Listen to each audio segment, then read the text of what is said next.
the rustling. Oh, got it.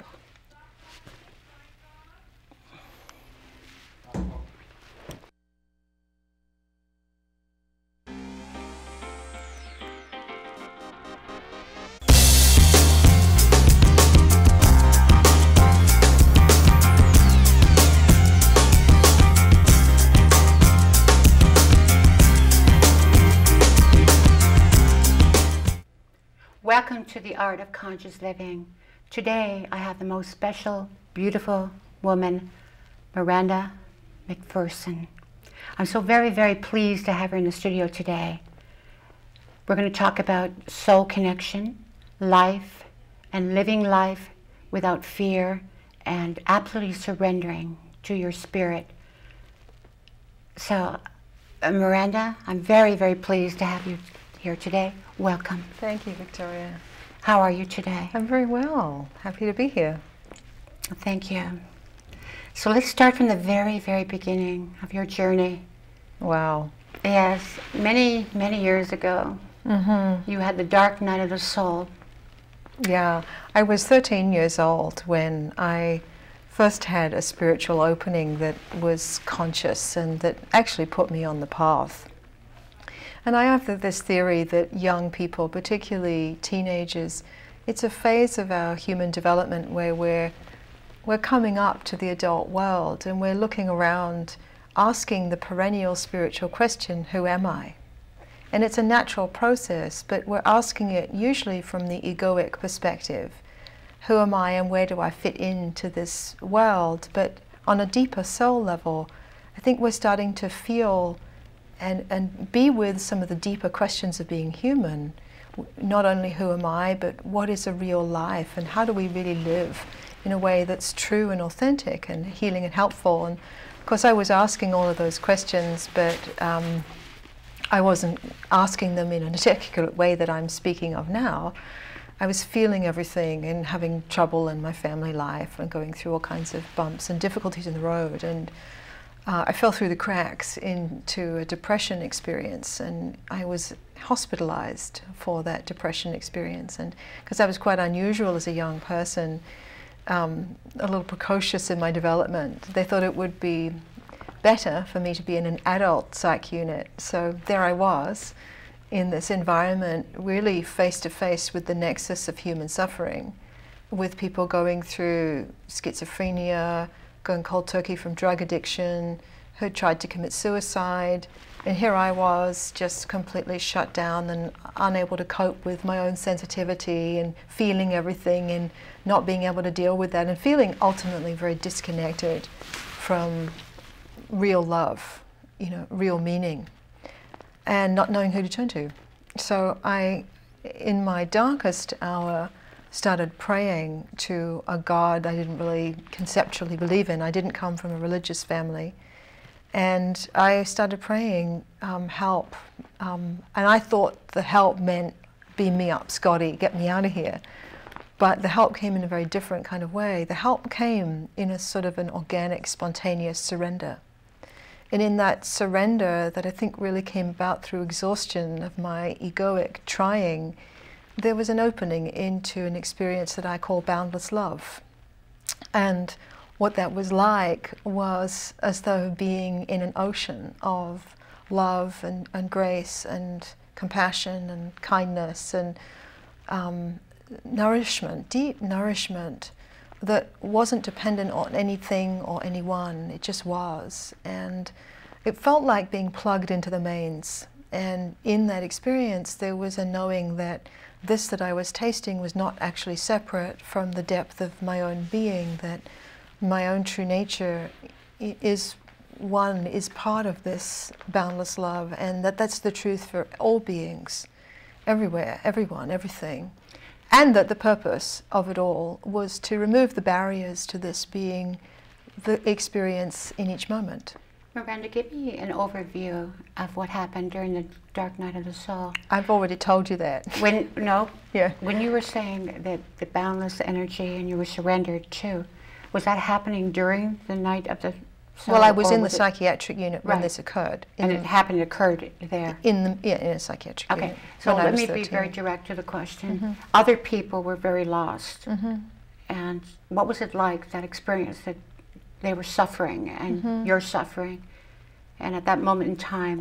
Well, it stirred a deeper question in me because, you know, I'm 13, they're adults. And so it's very clear to me that the adult world that I'm being brought into doesn't have a clue, that they're just as disconnected and suffering as I was, that they didn't have the answers. And I knew that intuitively.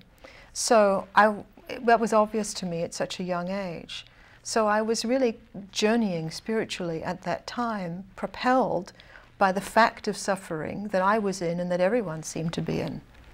And so I didn't have any faith in the answers that were presented to me by society, by conventional means. Again, that is the spiritual quest. You know, we usually need something to propel us to go in rather than just to go out into the world all the time and seek for more external things to prop ourselves up. So in a way, I feel very grateful in that grist that pushed me on an inner journey started very young. So what I wanted to highlight, which is more important for the viewer, because this was just one opening that I had. I've had others that have actually been even more profound than this, but you asked where it started, and this is where it started. It put me on the journey. It showed me that there is something deeper than all the things that we go through, that's more profound than anything we can learn with our mind, and that it's direct and immediate and within us. Well, this is not news. The great spiritual mystics of all the traditions of the world have been saying this for centuries. The Buddha said it, look within, thou art Buddha. Jesus said, the kingdom of heaven is within you. You know, all of the great Advaita mystics have been saying, you are that. So, you know, but really the issue is how. How do we come to taste and know and remove the obstacles to being in that truth and living it in ordinary life? And that's what my work is focused on now, because there's a very big difference between having a mystical experience and coming to know certain things about a human life and then actually living them in relationships, you know, where the rubber meets the road. And what I see in my 25 years of teaching and working with people all over the world is that people really do need help. They need orientation, they need a path, they need a real practice, and usually they need a lot of loving guidance from someone who can help them be with themselves in their most vulnerable places, to release some of the wounds and the hurts that we've all gathered for very good reasons because of our human suffering along the way. Is there a common unity of people that are looking outside of themselves for the nourishment, for the love, for the energy? They are focusing completely outside of themselves, in their boyfriend, in their job, in their lovers, in their family, in culture, in society. Well, I think it's really just the human ego's motto really is seek but do not find. Mm-hmm. So, you know, ego is central to human nature. It's part of the vehicle that we all have as human beings. And in and of itself, it's not wrong, but it is limited. So the spiritual journey, say all of the great traditions, is really about liberating the ego structure, letting it become more transparent so that there's room for us to know and reside in who we are deeper than those conditioned or primitive impulses. So part of the ego nature itself, though, is external orientation. So it's inherent to pretty much everybody, across the board. I've lived and worked in different countries, and everyone's suffering from the same thing, really. Everyone is suffering from feeling disconnected from real love, from real peace, from real equanimity, from a sense of their own wholeness, from that sense of being able to genuinely relax in the present moment in themselves. That's the one problem that we're all dealing with. And our ego's solution to that one problem is, let's try and fill up the holes through external means. Let's try and find the right partner, or the right amount of money, or the right amount of status or fame, or food, or you name it. I mean, we all have our addictions to trying to overcompensate for the experience of being disconnected and not at home in ourselves. So really what I'm working with is guiding people not to, continue to seek externally, but to take the inner journey, or what I call the inner bungee jump, and to open in and through the places where they got disconnected, the history behind that, the hurts and the defenses that keep the wounding in place, so we can start to really open up space for the grace that is deeper to have a way to reach us. It's amazing that love is always there, sitting and waiting. It's eternal. It's so powerful, right, and so strong. And even though we are distracted, or can be distracted, we return back to it, and it's always there. It's never leaving. Right. Well, that's the perennial nature of, reality, if you will. We've called it God or love, and I'll use the word love a lot, but I want to make a quantification about that word, because so often all we know of love is conditional love, which is our ego's version of love. And love that's given or exchanged or offered, when we do it right, or when we please the other person, or when we perform to some external standard. But real love just is. It's complete acceptance, and it doesn't come and go, and it's not dependent on someone doing something or someone staying or not staying. It is our own nature. So the work then is removing the obstacles to the awareness of love as our nature. And this love is pure, boundless energy. It's there. Once many people have not even experienced it. Because well, it's interesting you say that. I was speaking to somebody this morning, and they were in a terrible heartbreak, and brought on, as often is the case, by a bad breakup, and really going through a tough time. And so I was sharing a practice that I felt would be very helpful in grounding and stabilizing them, so that they could just move forward with their life a little bit while we begin to address some of the deeper wounds that are there that absolutely need attention. But the practice I was giving her was derived from a Buddhist practice. It's called metta bhavana, or loving kindness. And the practice starts by cultivating the quality of metta, or loving kindness, for oneself. Then it goes on to offering that loving kindness towards a loved one, towards a neutral person, towards someone who's difficult, and then all beings everywhere, because metta, really taken from the Pali language, means to fall like healing rain. So rain is indiscriminate. It doesn't choose off rain over there and I won't rain over here. It just encompasses everything in the rainfall. So the idea of cultivating metta is for everything, including yourself. So she was saying, I just can't do that. I don't know where to begin. And I said to her, well, just recall back in your history an experience of someone in whose presence you just felt accepted by, you just felt unconditionally accepted for who you were. And everyone, when I ask them that question, they say, no one has ever unconditionally loved or accepted me. So I usually challenge them a little bit and say, really, what about a pet? Or what about, the mother of a neighbor? And if people look a little deeper, they usually see that even if it was a momentary encounter with a stranger, where there was some soul contact of just unconditional allowing, then they do have some experiential knowledge, even if it's slight, of what it feels like to actually be held in unconditional love. So we work on that as if that experience, they're recalling that experience, and the way that that felt in their body, the way that that felt in their heart, and letting it be cultivated from there. And that can give us a little strength to then do the work that really needs to be done, which is what exactly is causing this habit, this block, this disconnection from not just real love, but real strength and clarity and peace as well.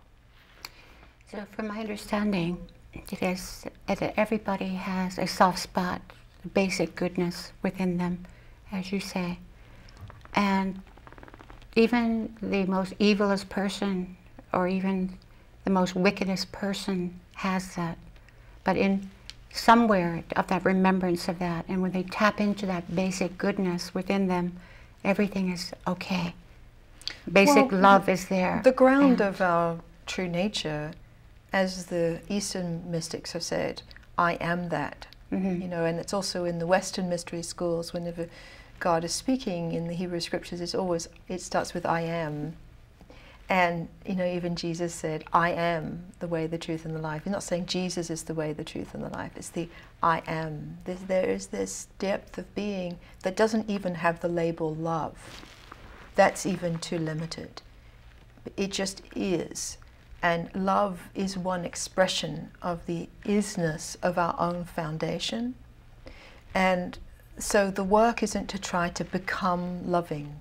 The work is to remove the barriers to the awareness of what inherently is. Now, you mentioned evil, where we also have places in us that are wounded and therefore express in ways that are distorted and very unkind and can be aggressive and all those other things too. And that's part of what I'm talking about when I say the barriers, because all of those barriers exist for good reasons. And reason being is because we couldn't tolerate feeling something that was hard for us. So we developed defenses that are ways to protect ourselves, but that have aggression and have judgment and have fear at their core. And that needs to be addressed too. Well, the way I understand it for my life is that it's the crucible, and I'm working that, such as a person who is making a shoe horse, and he's pounding that into a shape. And the crucible is working that energy at that moment, whether it is a negativity or a separatedness that I'm feeling towards others. At that moment, I'm using that energy to verify, to authenticate, to drop down into that deeper place of surrender and love.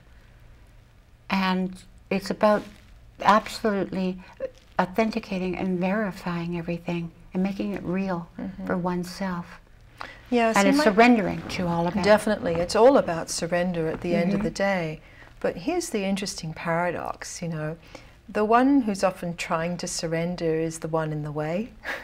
So that's the paradox of spiritual awakening, I find, is that, you know, there is this very fine balance between effort and non-effort.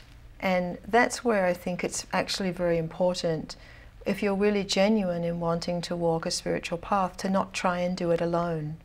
It's very important to find a path and a practice that supports you, that gives you a way to let go.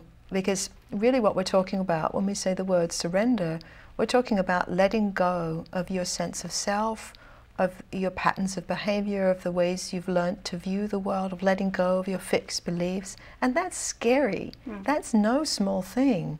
And it makes us often feel very vulnerable and like, well, how do I live? How do I do life? I mean, it's a vulnerable thing. It's an unlearning. So much of the spiritual path is unlearning what we have learned about how to be, so that we can find a deeper authenticity of who are we really, and how does that express in a more genuine and real and helpful way in the world.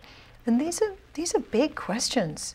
And I really think that we need support along the way. We need to be able to go to a group of like-minded people, to have some kind of teacher or guide to help us. I find that where people don't have that, they just end up a little lost, talking about spirituality, but not actually a lot of real transformation happening, which is a big part of why I like to lead small sanghas and welcome people into, you know, an atmosphere of unconditional love, where together we can look at what's in the way.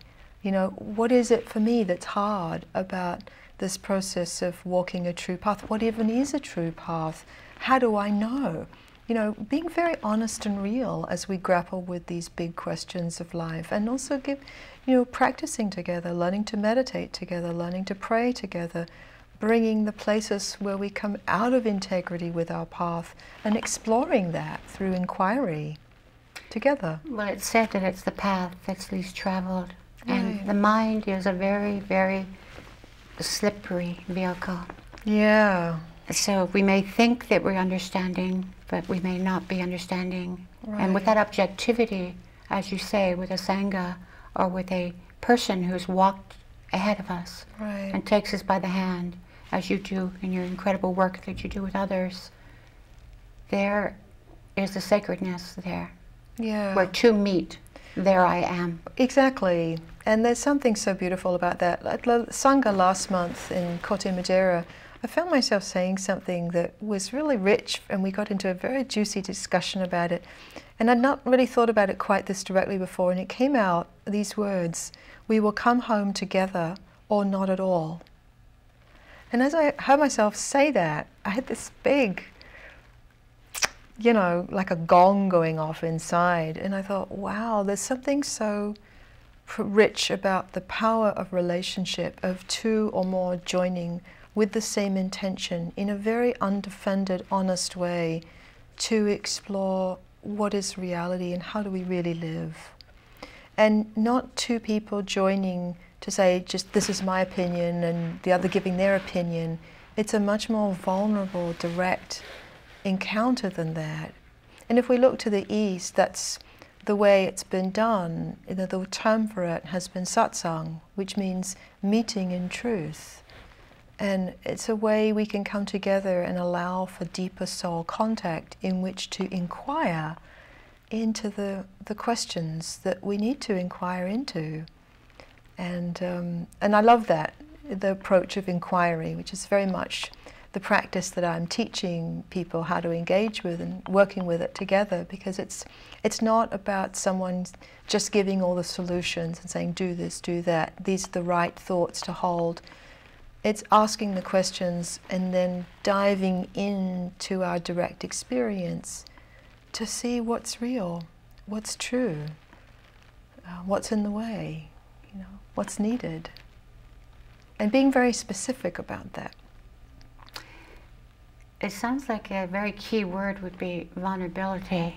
Because Yeah. if one is not going to be able to do that, then really they're going to be Then don't resisting. don't come anywhere near me. Right. If you don't. Well, and here's the thing why that's so important, is that to allow ourselves to be vulnerable, or what the word I prefer to use is undefended, is really what's needed, even though that's often what's hardest. But really that's where the transformation happens, when we go towards the thing that's most vulnerable to us, but we do so with time-tested virtues that all of the great traditions have spoken of as extremely important.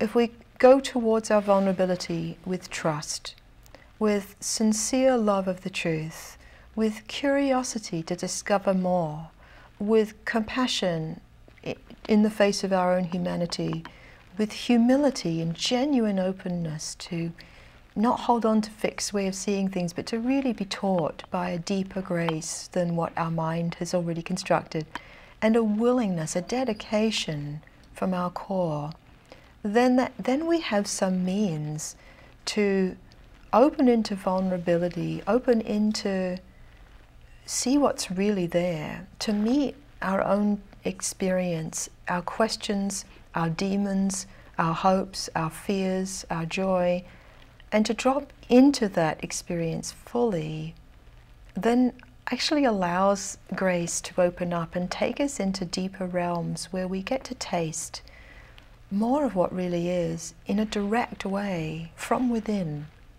and reclaim these chambers of wisdom that actually are at our foundation, but we do need some help and guidance in terms of how to access and rediscover them.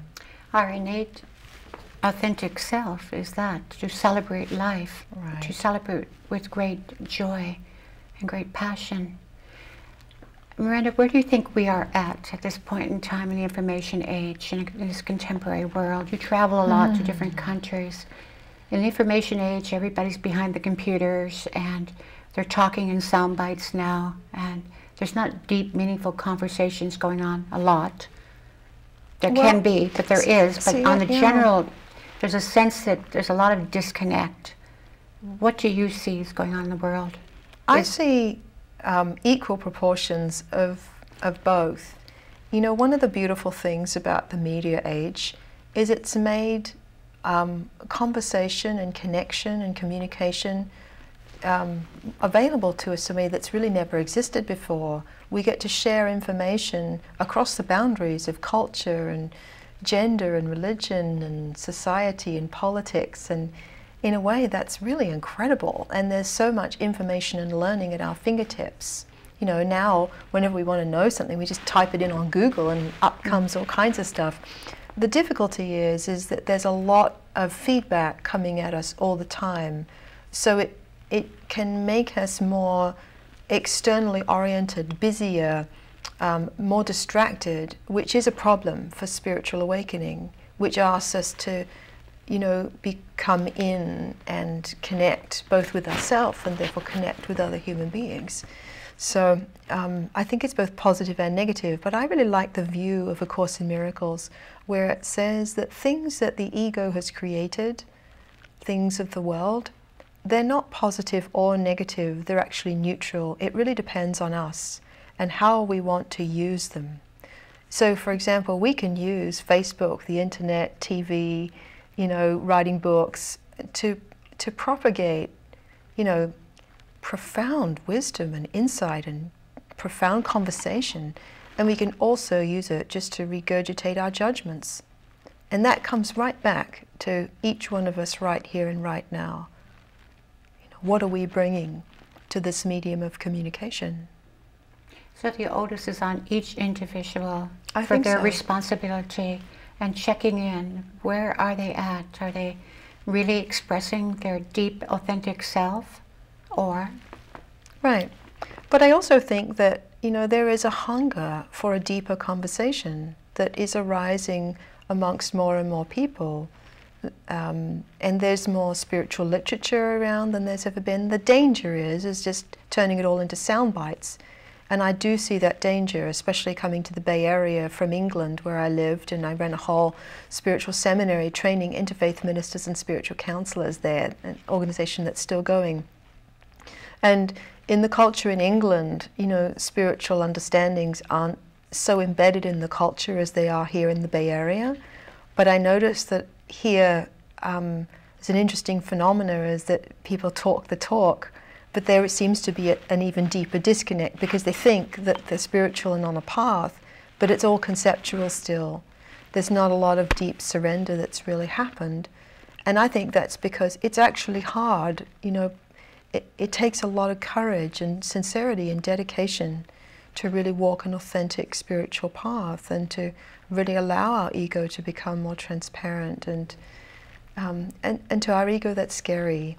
So we do need, I come right back to, we need support, you know, to engage more deeply in the path, in our practice.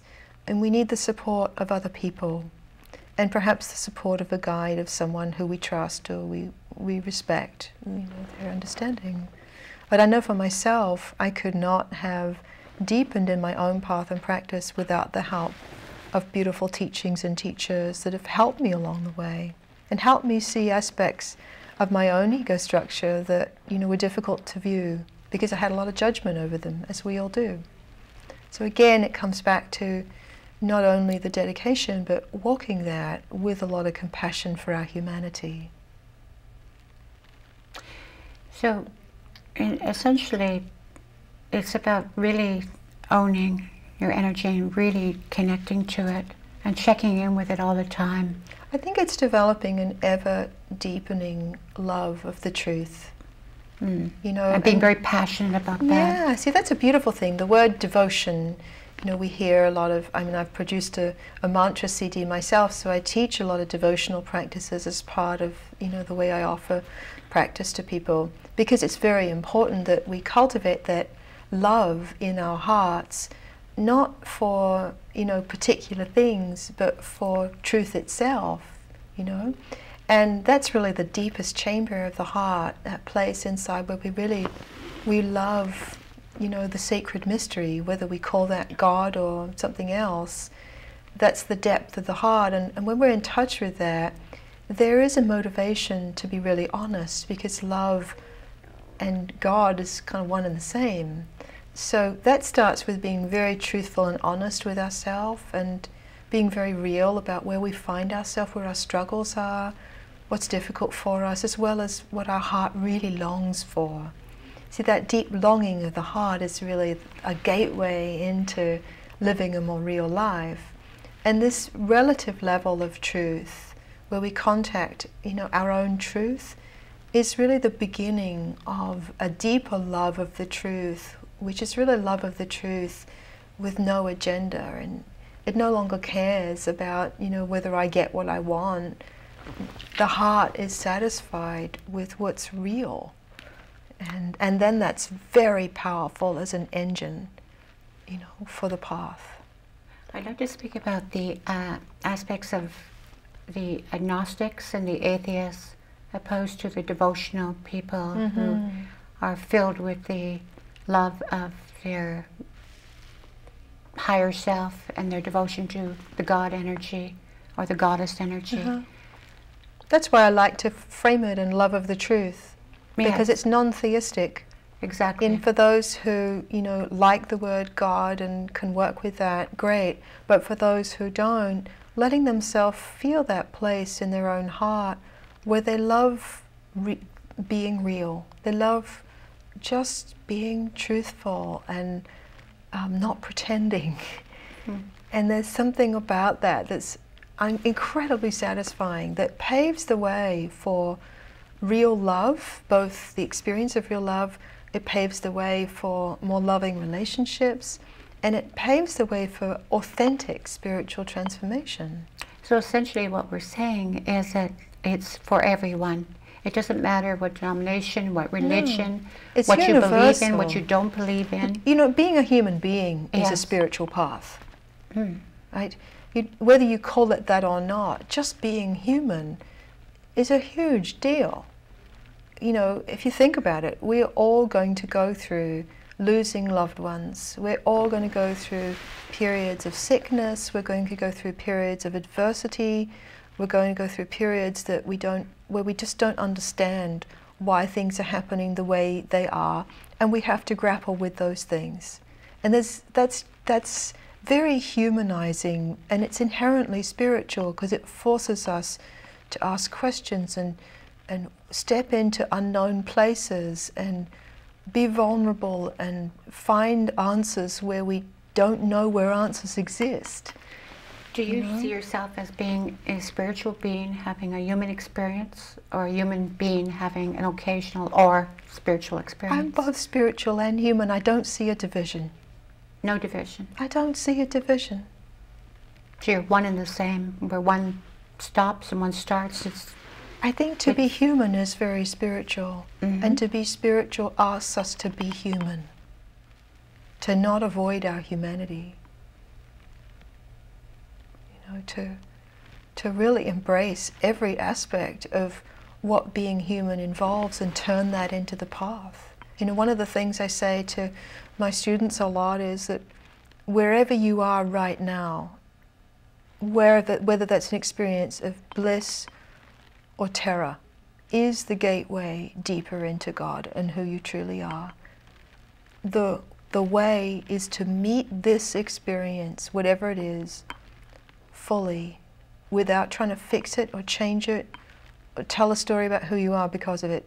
Just to meet it with humility, with openness, with trust, with love of the truth, with compassion, and just be willing to be taught by life. So use exactly what you have. Use what you have. Absolutely. So if you're a mother, the pain, the great. agony, the whole thing, all of it, everything. See, this is really the true meaning of Tantra, where it really comes from in Kashmiri Shaivism, which is that enter into your experience fully and let it teach you, let it season you, let it open and deepen you. For those who don't know about Tantra, please give an explanation. Yeah, well, really, there's a lot of different ways people work with it, and it's often associated with sexuality, but that's just one aspect. So Tantra is an aspect of yoga that's really about taking something that's ordinary and very human and letting it alchemize into the path. So we take what life brings And so taking something ordinary and making it into something extraordinary. turning it into, letting it be the path. And part of the how is you enter into it fully. You come out of the mind, you come out of your opinions and your judgments, and you be here fully. And you see what this really is when you be here fully, in humility. I've had these conversations with others and suggested that they look at this, and they reacted in such a way of fear and panic that one thing of meeting themselves and going within completely frightened them. They were so used to living outside of themselves and living in the hysteria and living in this ironclad willpowers. And in that suggestion, it was like something that, oh my God, that would be horrible to do something like Well, that. people don't know how. So I come back to, well, we need guidance and support, because usually how we've been taught to approach the difficult aspects of being human is, you know, to white knuckle it, to just try harder, to, you know, brace ourselves and, you know, pull ourselves up by our bootstraps and work at it some more, and usually criticize ourselves along the way. And that's the opposite of what's needed. So a big part of what I'm inviting people to do is actually to really let go of the idea that trying harder from your ego is ever going to work. Because it hasn't really worked, except to get you through kind of a moment of stress. That's about the best it's done. So spiritual awakening is not about trying harder. There's a difference between deep dedication that's coming from the sincerity of the heart's love of the truth and egoic effort. So we want to help the egoic effort to relax. I call it ego relaxation, right? So we want to help those ego patterns that are really just the stress structures that we learnt when we were little kids, you know, to just chill out a little bit. So then we can actually inquire, what is this really? When I come out of my mind and I just meet it. So it really helps when we come into the body and go, well, where is it in my body? What's it feel like? You know, what's it like to really be vulnerable and just be here and not leave my body and just stretch out a bit like in a yoga pose. And we all have that experience if we've done any yoga. Most people have these days. There'll be poses in a yoga class and the instructor will be out there and making it all look easy, and the body just doesn't do that. And so the real practice of yoga, as opposed to, you know, gymnastics yoga, but real yoga, is actually in those poses where it's not easy for your body. And you go as far as you can go. And you just hang out there. And you breathe, and you be patient and trusting. You don't force, but you don't avoid it either. So that's really what I'm talking about. You're surrendering your feelings, your emotions with... You're opening into your experience. The energy of physical. Even if it's difficult. But you're not pushing, you're not being aggressive. But you are being dedicated, right? And often, as in yoga, when you're doing yoga and you get to that point and you actually can just tolerate the discomfort a little bit and breathe, all of a sudden your body just opens up in a way that you didn't expect, and it happens all of itself. And that is the principle, that when we let the ego pushing and avoiding relax, grace, the goodness at the foundation of everything, has a little space to come up through us and meet us in a fresh way. And then we discover, oh, I'm just in a new place, or there's more connection, or there's more peace, and there's more contact. There's an expression, let go and let God, or for others who don't believe in God, it would be let go and believe in let go to the divinity, to a higher self, to the higher innate wisdom within. Surrender to that. Yeah, well, that's quintessentially what we're asked to do, and not just once either. I was talking to a friend the other day, and this is a woman who's been on, you know, a deep path for many, many years, practicing, you know, with Gurdjieff teachings, and, you know, she's really got a lot of depth and maturity to her practice, and she went through something really huge in the last few years, and she said, I really get it. I just can't lead myself in this new passage. I don't know the way, and you know, so I get it. I'm on my knees. I'm saying, help, show me. And I said, that's beautiful. And she said, well, what do I do now? I said, you stay on your knees. She said, what do you mean? I live from there? I said, yeah. That is the point. That we live from that place of surrender and humility and receptivity. And that is what all spiritual practice is really gently ushering us towards. Would you be under the opinion that nobody can do it on their own? That everybody would need help? That Well, nurturing, that teacher? I think it helps a guidance? great deal. I mean, there have been souls we've seen, you know, in certain beings who have appeared in Eastern and Western traditions, you know, who are remarkable and who have attained a degree of very profound awareness, meditating or in isolation. But I think that we're very relational beings as human beings. And I also think that this is part of a more feminine perspective that understands that there's something very profound about human relationships and joining together and gaining strength and support from one another, not just, you know, to feel good and have fun, which is all great too, but for a purpose of evolution. And that I think that's very important right now in terms of where we're at on a collective scale, is that we learn to relate, we learn to join together and walk a path higher than any one of us together. Let's go back to the beginning of years ago when you had your teachers, and who have you experienced? And what was that experience like? You traveled to India. I've had many teachers. Some of them have, you know, been in human form, and some of them haven't. Mm-hmm.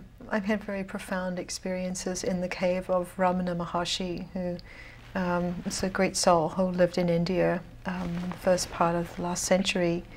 And I've had tremendous spiritual teachers in India who don't speak, exquisite being, woman called Shiva Shakti Amma, who transmits profound depth of being and compassion and love that totally affects you, and that there's no words even, which is, you know, beautiful for a Western mind to encounter. So she's able to give a transmission of great love, and you feel that great presence that has a deep clarifying effect on your consciousness. And how did it affect you? Goodness, wow! How long have we got? We have time. Well, I would go and sit with her every day at 10 a.m. and 4 p.m. every day. And we'd be in meditation. There'd be a number of us in a meditation hall just sitting silently before she came in, with eyes closed. Well, I would always know when she walked into the room, because I could feel this, it was like a cool breeze going through me that had such a calming, deepening effect on my consciousness. And then when she would look into my eyes and transmit, there would just, I wouldn't see form anymore. It would just be light and grace, and I would hear prayers and mantras, and I could actually feel her just kind of opening up places inside of me, and sometimes memories coming and things being purified, and then when she'd walk out, I'd feel just totally at peace. So that was my consistent experience with her every day, and I've sat with her more times than I can count. And is this not our natural state? Of course Everyone? it is. Yeah, of course it's no exception that she has that, and if humans understand that, well, and we understand really that. It's not just conceptual understanding, though. Yes, of course, owning it and feeling it and being it. Yeah, but there's a great difference between understanding something with our mind and actually living it, you know. And authenticating. So that's been very much what I've been, you know, grappling with for myself over the last 10 years, particularly as I've spent a lot more time in deeper states of consciousness, you know, and having very profound and extended, you know, experiences of true nature, and really being curious when I return to more ordinary awareness, well, what does it really mean to live this, and how, and what do we really need? And this is, I suppose, the part of me that's very Australian, you know, down to earth and practical, you know, interested in the how, because I think that's what we most need. You know, we can read beautiful teachings, we can sit with exquisite beings and receive a beautiful transmission, and that's all very profound and powerful. But most of us need help with, my baby's crying in the middle of the night and I'm losing my patience and I don't know what to do.